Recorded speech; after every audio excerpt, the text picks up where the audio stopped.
नमस्कार, स्वागत है आपका न्यूज कैपिटल एक्सप्रेस में। मैं आपके साथ अंशिता। बुलेटिन की शुरुआत करते हैं आज की खास खबरों के साथ। मध्य प्रदेश शिक्षक कांग्रेस के प्रांतीय अध्यक्ष द्वारा जारी प्रेस नोट में बताया कि अभी हाल में जिस प्रकार से राजस्थान एवं छत्तीसगढ़ सरकार ने 2004 के बाद नियुक्त कर्मचारी शिक्षकों की पुरानी पेंशन लागू कर दी है, उसी प्रकार मध्य प्रदेश में भी शिक्षक को अध्यापकों को पुरानी पेंशन लागू की जाए। सुभाष सक्सेना ने सरकार को चेतावनी देते हुए कहा कि यदि पुरानी पेंशन एवं अन्य लंबित मांगों को निराकरण नहीं किया तो मध्य प्रदेश शिक्षक कांग्रेस उग्र आंदोलन करने हेतु बाध्य होना पड़ेगा और आगामी विधानसभा चुनाव में सरकार को इसका खामियाजा भुगतना पड़ेगा। सुभाष सक्सेना, प्रांत अध्यक्ष, मध्य प्रदेश शिक्षक कांग्रेस। सर, किन बिंदुओं को लेकर आज पत्रकार वार्ता मीडिया से चर्चा करने के लिए आप? बात दरअसल ये है कि अभी हाल ही में जो हमारे 2004 के बाद जो कर्मचारी और शिक्षक नियुक्त हुए थे, उनको एनपीएस न्यू पेंशन स्कीम के तहत सेवानिवृत्ति के बाद जो पेंशन मिलती थी, उसके संबंध में अभी हाल ही में छत्तीसगढ़ राज्य और राजस्थान राज्य ने जो पुरानी पेंशन स्कीम लागू करी है, इसका मध्य प्रदेश शिक्षक कांग्रेस बहुत बहुत बधाई देता है और साधुवाद देता है कि उन्होंने आगे बढ़कर कर्मचारियों के हित में बहुत ही मील के पत्थर जैसा काम किया है। और मध्य प्रदेश शिक्षक कांग्रेस की मांग है कि मध्य प्रदेश के माननीय मुख्यमंत्री श्री शिवराज सिंह चौहान जी से भी निवेदन है कि 2004 के बाद जो भर्ती हुए हैं शिक्षक और कर्मचारी, उन्हें भी पुरानी पेंशन की लागू की जाए तो बहुत अच्छा रहेगा, क्योंकि अभी जो अध्यापक संवर्ग के जो साथी हमारे 2004 के बाद जो नियुक्त हुए हैं, उन्हें जो हर माह जो पेंशन मिलती है वो 1800-1200 से ज़्यादा नहीं मिलती है। और जब पूरी ज़िंदगी वो शासन को देता है अपनी, और जब बुढ़ापे में जब उसको पैसों की दवाइयों की आवश्यकता पड़ती है तो 1000 रुपये में उसका कैसे भविष्य का वो होगा, कैसे वो दवाई लेगा, कैसे अपना परिवार चलाएगा। तो मध्य प्रदेश शासन से शिक्षक कांग्रेस की पुरजोर मांग है कि ये पुरानी पेंशन स्कीम मध्य प्रदेश में भी लागू की जाए। और संगठन का ये भी कहना है कि यदि शिक्षक कांग्रेस के आह्वान पर यदि माननीय शिवराज जी, माननीय सरकार, मुख्यमंत्री जी ने यदि हमारी ये बात नहीं मानी तो आगे हम आंदोलन के लिए भी विचार करेंगे। पूर्व मुख्यमंत्री कमलनाथ ने बजट को बनाया झूठ का पुलिंदा। कहा सरकार ने पिछले बजट में जो प्रावधान किया था वह कहां खर्च हुआ है, वह आज तक पता नहीं चला। ये बजट झूठ का पुलिंदा है। कृषि क्षेत्र में क्या उपलब्धियां हैं, पर ये बजट अभी फिर से एक झूठ और फरेब का पोता है। आज केवल ये बताना ये प्रावधान किया है, पिछले साल भी प्रावधान किया था, उस प्रावधान का कितना उपयोग हुआ, कितनी बेरोजगारी घटी, आज क्यों खाद और बीज के दाम बढ़े। ये जनता को गुमराह करने का, जनता को फिर से धोखा देने का बजट है। और अगले साल के बजट में ये साफ हो जाएगा कि ये कितना बड़ा धोखा हमारे प्रदेश के हर वर्ग को दिया है। कागजी आंकड़े, कागजी प्रावधान बनाना बहुत सरल है, इसका क्रियान्वयन क्या होगा? क्या ये बता सकते हैं कि कितने नौजवानों को रोजगार मिलेगा? आज छात्रावास की क्या हालत है, आज जो फीस देने की बात है उसका क्या हालत है, सब जगह बिजली के बिल की क्या हालत है, इन सब बातों में कोई जिक्र नहीं। हर वर्ग मध्य प्रदेश का आज परेशान है और इस बजट से और परेशान होगा। किया था और पिछले साल की तुलना में हर बजट सरकार को हिसाब देना होता है। आज जो बजट प्रस्तुत हुआ है वह बजट आत्मनिर्भर मध्य प्रदेश को निर्माण का बजट है।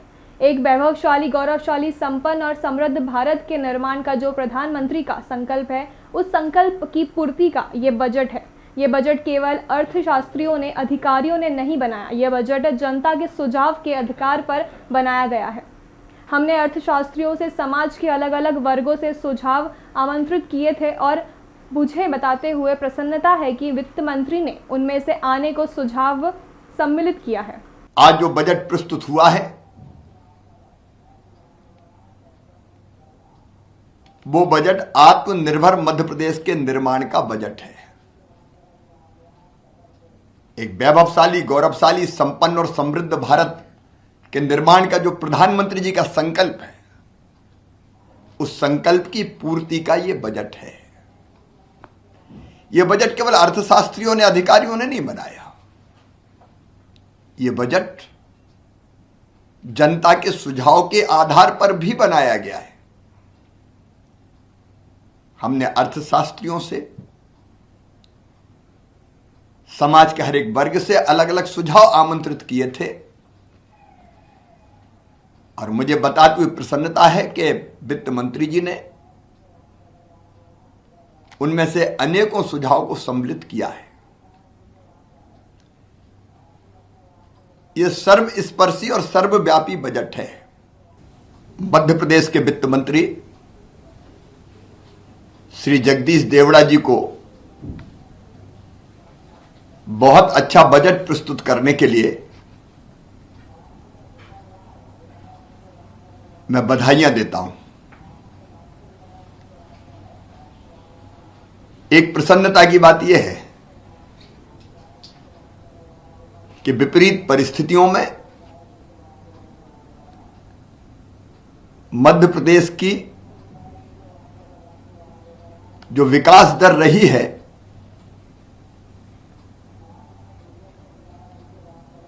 वो देश में करंट रेट पे अब तक जो प्राप्त आंकड़े उनमें सबसे ज्यादा है। 19.7% से ज्यादा की विकास दर हासिल करने में मध्य प्रदेश सफल रहा है। यह प्रदेश के लिए एक बड़ी उपलब्धि है। महिलाओं के उत्थान का बजट है। इस बजट में अगर जेंडर बजटिंग की दृष्टि से हम देखें तो विभिन्न विभागों की अलग अलग योजनाओं के अंतर्गत 84,512 करोड़ रुपए का प्रावधान किया गया है। प्रदेश में पिछले 24 घंटे के अंदर कोरोना के 124 नए मामले सामने आए हैं। वहीं एक दिन में 168 मरीज ठीक होकर अपने अपने घर पहुंचे। प्रदेश में मौजूदा समय एक्टिव 885 केस हैं। स्वास्थ्य विभाग ने पिछले 24 घंटे के अंदर सैंपल 59,442 सैंपल लिए। वहीं संक्रमण दर 0.2% है। एक दिन के अंदर 44,449 वैक्सीन का डोज लोगों को लगाया गया। देखो, जब हार दिखने लगे और ईवीएम पे सवाल उठाने लगे तो समझ लो इनकी हार सुनिश्चित है। एग्जैक्ट पोल सही है। ये अखिलेश जी से पूछना चाहता हूं, 2000 में यही ईवीएम इनकी प्रियतमा थी और अब इनको बेवफा लग रही है वो ईवीएम। तो ऐसे कैसा संभव है? लोकतंत्र में विश्वास करना सीखना चाहिए। जनादेश का सम्मान करना सीखना चाहिए। अंतर्मुखी हों अखिलेश भैया, खुद आपको कमियां दिख जाएंगी। यही अखिलेश जी थे, इनने वैक्सीन को कहा था कि ये तो भाजपा की वैक्सीन है। अब जनता ने वैक्सीन लगा दी जिसका परिणाम कल आएगा और असर 5 साल रहेगा। सर, आज मध्य प्रदेश का बजट सर्वहारा वर्ग का बजट होगा। माननीय मुख्यमंत्री शिवराज सिंह चौहान जी की मुख्यमंत्रित्व काल में आने वाला ऐतिहासिक बजट है। इतने समय तक कोई मध्य प्रदेश का मुख्यमंत्री नहीं रहा है और इसलिए यह तय है कि जैसे वो हमेशा सर्वहारा वर्ग की चिंता करते रहे, गांव गरीब किसान की, झुग्गी झोंपड़ी के इंसान की, महिलाओं के सम्मान की चिंता करते रहे, वैसे ही इस बजट में भी बहुजन हिताय बहुजन सुखाय ये बजट रहने वाला है। देखिए, स्वागत है तनखा जी का। 32 साल बाद वो कांग्रेस की जो तुष्टीकरण की नीति थी उसे छोड़ के आ रहे हैं, तो देरे आए दुरुस्त आए, मैं तो यही कहूंगा। अब कश्मीर और पंडितों के साथ में जो अन्याय हुआ है, तनखा जी को सोनिया जी राहुल जी से कहना चाहिए, कांग्रेस को उसके लिए माफी मांगना चाहिए। जिस तरह से उन्होंने उपेक्षा की कश्मीरी पंडितों की, कश्मीर के हिंदुओं की, और जो छूटी हुई उनकी संपदा है उसके संबंध में भी निर्णय किया जाना चाहिए। कैबिनेट है यार।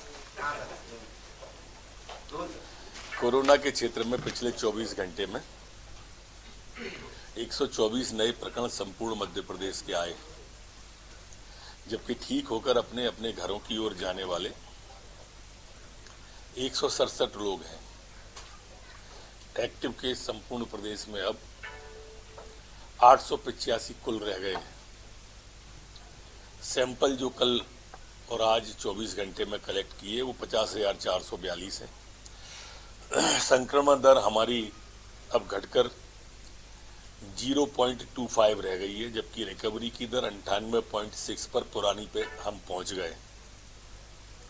पिछले 24 घंटे में कोई पुलिसकर्मी संक्रमित नहीं हुआ है। अब पुलिस के कुल 8 एक्टिव केस संपूर्ण मध्य प्रदेश में बचे। पिछले 24 घंटे में संपूर्ण प्रदेश में 44,449 वैक्सीनेशन हुआ है और अभी तक संपूर्ण प्रदेश में 11,40,78,378 लोगों को वैक्सीनेशन हुआ है। मैं इससे इतर थोड़ा यूक्रेन पर भी आप सबके माध्यम से जनता तक विषय पहुंचाना चाहता हूं कि सुमी में, जैसा मैंने कल आपसे कहा था कि हमारे हिंदुस्तान के और मध्य प्रदेश के काफी बालक बालिकाएं थे, अब यूक्रेन से सभी बालक बालिका बाहर आ गए हैं। ऐसा जानकारी में आया था कि 35 बच्चे के लगभग, संख्या ऊपर नीचे भी हो सकती है, हमारे मध्य प्रदेश के थे।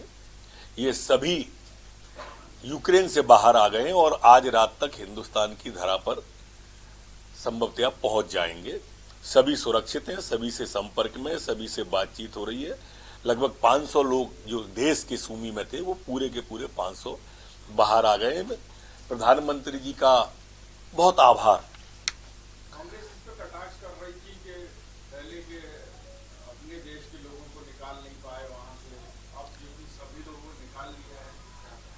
कांग्रेस तो आपने देखा होगा ऐसे ही वैक्सीन पर कटाक्ष कर रही थी, ऐसे इस पर कटाक्ष कर रही। जो भी भारत के गौरव की बात हो उनको पोसाती नहीं है, हजम ही नहीं होती है। निश्चित रूप से उम्मीद है, माननीय मुख्यमंत्री जी तो वैसे ही हर महीने बेरोजगारों को रोजगार देने का अभियान चलाए हुए, पिछले महीने ही 5 लाख को दिया, उसके पिछले 5 लाख को दिया। तेजी के साथ में भारतीय जनता पार्टी इस दिशा में बढ़ रही है। हम उस कांग्रेस की तरह नहीं है कि जो धोखा दें, लिखित में झूठ बोले कि 4,000 रुपया महीना बेरोजगारी भत्ता दिया जाएगा और एक को भी नहीं दिया। हम उस कांग्रेस की तरह नहीं है जिसके 15 महीने में एक भी सरकारी वैकेंसी नहीं निकाली। मेरे स्वयं के पुलिस के विभाग में 6,000 भर्ती पुलिस की हो रही है, उसके बाद उसके पहले जेल की भर्ती हुई है। लगातार भर्तियों का सिलसिला शासकीय क्षेत्र में, अशासकीय क्षेत्र में, दोनों में हमारी सरकार कर रही है। मध्य प्रदेश विधानसभा में शिवराज सरकार द्वारा प्रस्तुत किए गए बजट 2022-23 पर किसान नेता एवं मध्य प्रदेश के कृषि मंत्री कमल पटेल की प्रतिक्रिया।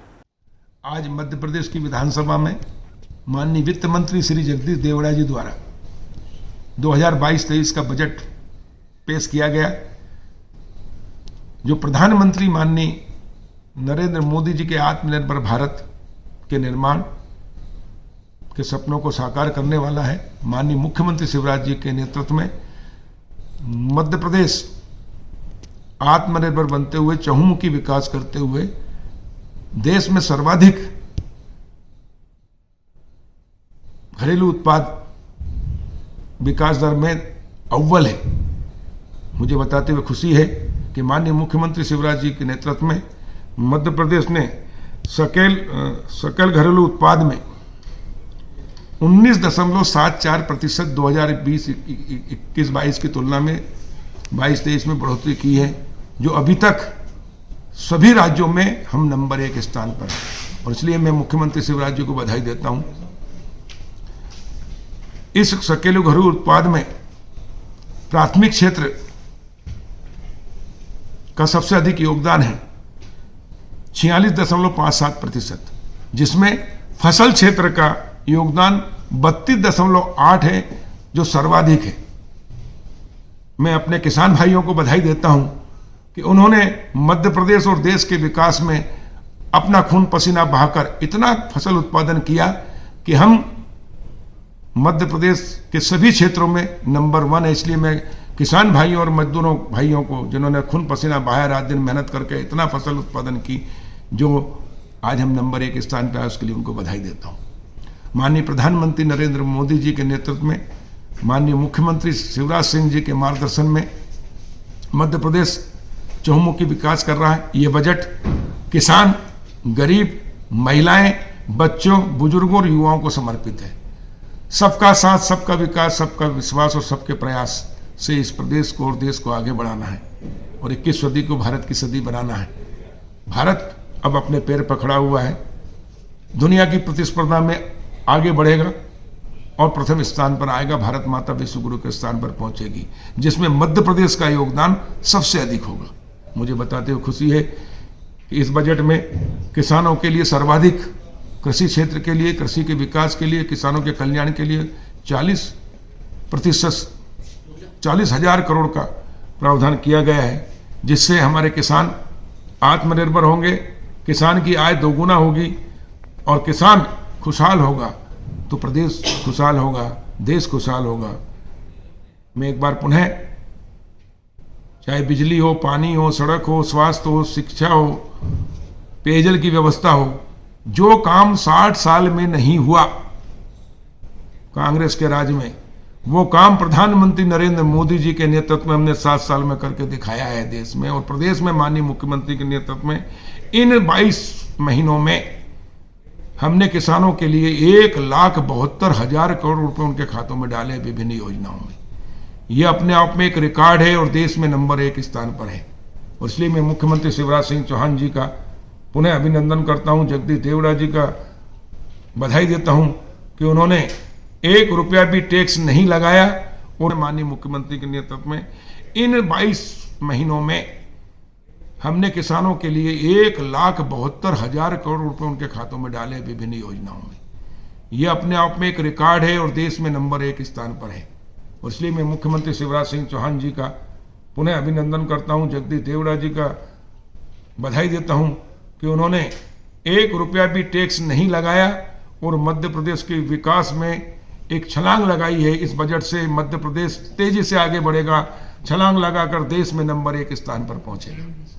बजट को लेकर पूर्व मंत्री कमलेश्वर पटेल का बयान। ज़्यादा मध्य प्रदेश सरकार कर्जा ले चुकी है और ये पैसा कहाँ जाता है। हमारी भी 15 महीने सरकार से सिर्फ 13,000 करोड़ रुपए कर्ज लिया था, उसमें किसानों के कर्ज माफ़ भी किए थे। 27 लाख किसानों का कर्ज माफ़ हुआ।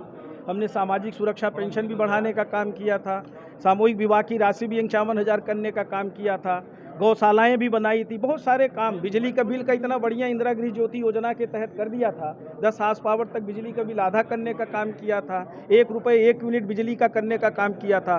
तो इतने कम समय में कांग्रेस सरकार ने इतनी तेज़ी से काम किया था और कोई राशि का दुरुपयोग नहीं किया।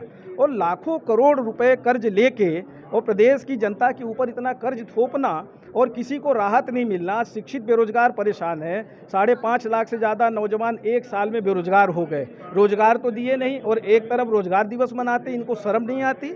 दूसरी तरफ आनंद उत्सव मनाते हैं। काहे का आनंद उत्सव? किसान आनंद में हो, यहाँ का मजदूर आनंद में हो, महिलाएं आनंद में हो, हमारे नौजवान आनंद में हो, उद्यमी आनंद में हो, तब आनंद उत्सव बनाओ। तो इवेंट मैनेजमेंट की सरकार चल रही है। मनरेगा की मजदूरी तक का 6-6 महीने से भुगतान नहीं हो रहा है। प्रधानमंत्री आवास योजना का प्रोग्रेस पूरी तरह से सफाया हो गया, सिर्फ भाषणों में पूरी तरक्की है। ये पैसा जाता कहाँ? पहले पिछले पैसे का हिसाब दे सरकार। कांग्रेस ने इसीलिए विरोध किया कि जब कोई खुशहाल नहीं है, ना सरकारी कर्मचारी खुशहाल है, न किसान खुशहाल है। सम्मान निधि की राशि बटन दबाते हैं पर जाती नहीं किसानों के खाते में, फसल बीमा की राशि जाती नहीं है, बिजली के बिल की वसूली चल रही है। कोरोना के टाइम का बोले तो सबका माफ़ कर देंगे, पर कांग्रेस सरकार ने इतना बढ़िया व्यवस्थित किया था, 10 हार्स पावर तक का आधा करने का काम किया था, 1 रुपये 1 यूनिट घरेलू बिजली किया था इंदिरा गृह ज्योति योजना के तहत। ट्रांसफार्मर जले हैं, बदलने का नाम नहीं है। गरीब बस्तियों की लाइट काटने का काम कर रहे हैं। 10वीं 12वीं की परीक्षाएं चल रही हैं और गरीब बच्चों को पढ़ाई से पहले कोरोना में वंचित किया, उनके पास स्मार्टफोन नहीं था।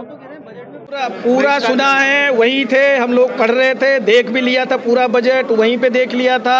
कुछ भी नहीं है बजट में, बजट सिर्फ झूठे आंकड़ों की जादूगरी है, नया कुछ भी नहीं है। और ये करोड़ों रुपए का जो प्रावधान करते हैं ये जाता कहाँ है, इस पे चिंता करने की आवश्यकता है। सरकार को बहुत खुश होने की ज़रूरत नहीं है, मध्य प्रदेश की जनता इस बार इनको जवाब देगी।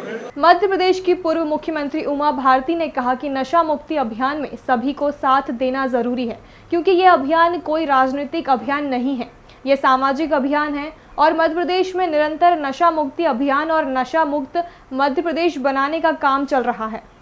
दीदी, शराबबंदी को लेकर नशा मुक्ति ये जो आज का कार्यक्रम हुआ है, जिसमें शराब भी उसका एक हिस्सा है, उसके एक संस्था है नशा मुक्ति अभियान की, उन्होंने यहाँ पे कार्यक्रम किया है, उसमें भी आई और मध्य प्रदेश में निरंतर नशा मुक्ति के लिए उनका प्रयास और सशक्त होकर के चले, इसमें पूरी तरह से उनका सहयोग करूँगी, वो मेरा करेंगे। दीदी, मध्य प्रदेश में शराबबंदी को लेकर के क्या कहना है, क्योंकि लगातार कांग्रेस ये कहती आई है कि जब उमा दीदी है नेता और इस तरीके की भी बात कहती आई है, वो जो भी लोग इसके खिलाफ हैं वो काम करें, जो शराब से नफरत करते हैं, जो नशे से नफरत करते हैं, वो इसके खिलाफ काम करें, वो किसी का इंतजार न करें, उसके खिलाफ हर एक को काम करना है, क्योंकि ये सामाजिक अभियान है, राजनीतिक अभियान नहीं है। मुख्यमंत्री शिवराज सिंह चौहान से भी आपने इस बारे में पहले भी बातचीत की है और आप एक अभियान के तहत इसको पूरा चलाने वाली थी, शराबबंदी प्रदेश में, तो इसी में तो वैसे आज कार्यक्रम में भी मौजूद है। दीदी बजट दीदी बजट आज बजट इस बार का चाइल्ड बजट भी अलग से लाया गया है, तो क्या कहते हैं? अभी तो मोदी जी सरकार के इतने अभिनव प्रयास होंगे प्रदेश का करेंगे। जी प्रदेश। बिंदिया गोस्वामी को मिला इंटरनेशनल अवार्ड। वैसे तो मुंबई जाकर अपनी कला का जौहर दिखाने का सपना हजारों व्यक्ति देखते हैं, परंतु उन सपनों को साकार कर देश प्रदेश में अपना नाम रोशन करने का हुनर बहुत ही कम व्यक्तियों के पास होता है। ऐसा ही एक कहानी राजधानी भोपाल की रहने वाली बिंदिया गोस्वामी की है, जिन्होंने अपनी कला के दम पर जुम्बा इंटरनेशनल अवार्ड हासिल किया। आपको बता दें कि बिंदिया पिछले 6 साल से हुक क्रुक नामक डांस एकेडमी भी संचालित कर रही है तथा उन्हें कई प्रकार के अवार्ड से नवाजा जा चुका है। बिंदिया गोस्वामी को मिले जुम्बा इंटरनेशनल इंस्ट्रक्टर अवार्ड को लेकर जब बात की गई तो उन्होंने बताया कि यह गर्ल्स गोल्डन अवार्ड है जो मुझे मुंबई से मिला है। जी बिंदिया जी, क्या अवार्ड आपको मिला है और क्या पूरा कॉम्पिटिशन है? ये है गर्ल्स गोल्डन अवार्ड जो है मुंबई में मिला है मुझे। ये कंपटीशन तो नहीं था, हाँ मतलब जो गर्ल्स जो अपने आप में एक अपनी आइडेंटिटी रखती हैं उनके लिए था। और मेरा बेसिक हुआ है जुम्बा इंटरनेशनल इंस्ट्रक्टर जो है कुमार सर के पास मेरी प्रोफाइल गई थी, जो मैं जुम्बा इंटरनेशनल इंस्ट्रक्टर हूँ उसके लिए, तो उसके लिए मुझे अवार्ड मिला है। और एक यहाँ पे मेरी एकेडमी भी है, डांस एकेडमी, जो मैं 6 साल से चला रही हूँ। इवेंट्स भी करती हूँ, अपने इवेंट्स भी हुए, अभी 2 या 3 इवेंट्स मैंने इसी साल किए हैं। नेक्स्ट इवेंट अभी हम करने भी वाले हैं।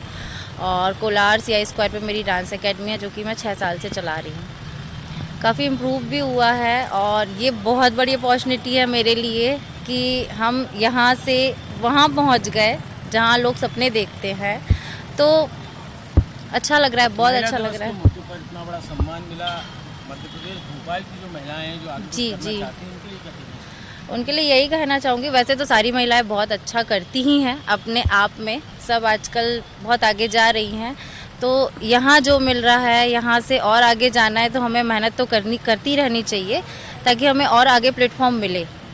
बस मेरा यही है कि सब अपने आप में अपने सपने पूरे करें, आगे जाएं, आगे बढ़ें। फिलहाल आज की खबरों में इतना ही। देश दुनिया की तमाम खबरों के लिए बने रहे हमारे चैनल के साथ। नमस्कार।